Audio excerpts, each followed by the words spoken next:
Il y a un rapport du Parlement européen qui a été rendu public cette semaine. Le RN, votre parti, et plusieurs de ses alliés au Parlement sont de nouveau soupçonnés de plusieurs irrégularités, défaut d'appel d'offres, surfacturation et dons à des associations. On vous reproche d'avoir indûment dépensé plus de 4 millions d'euros entre 2019 et 2024. Après l'affaire des assistants parlementaires, est-ce que ça commence pas à faire beaucoup? Ah, vous avez raison, ça fait beaucoup.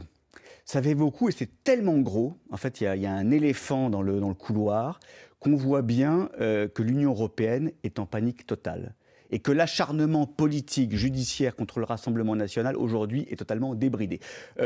Un rapport, parce que c'est un rapport interne, un rapport interne opportunément divulgué dans la presse au moment où le groupe Rassemblement national, donc les Patriotes pour l'Europe au Parlement européen, s'apprête à voter la motion de censure contre Ursula von der Leyen. C'est pas un peu curieux? Vous êtes victime de tout, en fait. Vous êtes victime quand on va chercher les profils de vos candidats. Tout ça est vous une êtes victime du opération Parlement. politisée. Au moment même, j'en parlais tout à l'heure, où nous demandons le gel de la contribution au budget de l'Union européenne, comme par hasard, vous avez ce rapport interne qui, encore une fois, ne relève aucune infraction, parce que je rappelle, toutes les dépenses ont été validées par le bureau du Parlement européen. Vous qui Donc passez c'est une votre opération temps à politique. dénoncer le laxisme de la justice, opération politique. ça ne s'applique pas à vous, ça ne s'applique pas au Rassemblement Mais c'est pas une national, à vos alliés. C'est pas une opération judiciaire, là, encore une fois, c'est un rapport interne. C'est un rapport interne, mais qui peut déboucher sur des poursuites judiciaires.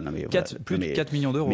Mais très clairement, vous voyez bien que l'Union européenne, qui est de plus en plus dans une dérive totalitaire, ne supporte plus les opposants, ne supporte plus et entre en guérilla contre le Rassemblement national, contre tous les gouvernements patriotes en Europe et perd totalement les pédales. Et là, je le dis, les Français ne sont pas dupes de la manœuvre, c'est un peu trop gros.